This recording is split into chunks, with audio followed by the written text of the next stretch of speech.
En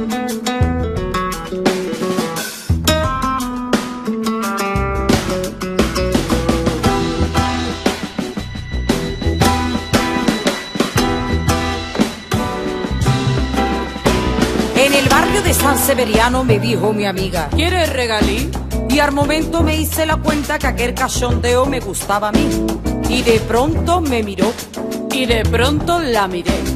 Y yo no sé si contarte qué es lo que pasó después. Que si tú, que si yo, que me dice por Dios. Que si dime que sí. Chiquilla, qué calor. Cada bollo que amas estas manos será para las dos.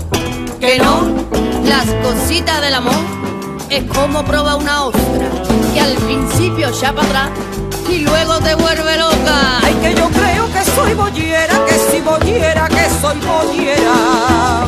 Pues vamos allá y que sea lo que Dios quiera, lo que Dios quiera.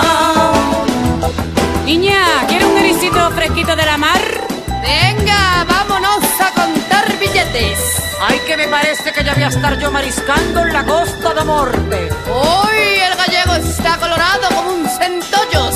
La pescadería está abierta de par en par. Nos liamos y estuvimos un rato para arriba y para abajo con el refregón. Y de pronto se hizo un silencio al llegar el momento de ir al pilón. Atención, la prueba del algodón. Unos pican y otros no.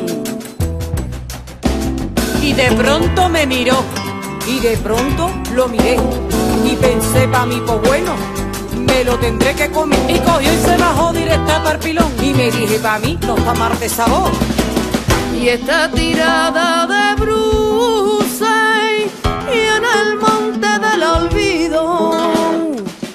Por primera vez, me comí un erizo y me ha sentado bien. Yo quiero ser como Safo, la gran poeta de Lesbos. ¿Safo? ¿Safo? ¿Safo ya a medio Cádiz? Y ahora quiere el otro medio. ¡Ole! ¡Ay, qué alegría de ser bollera!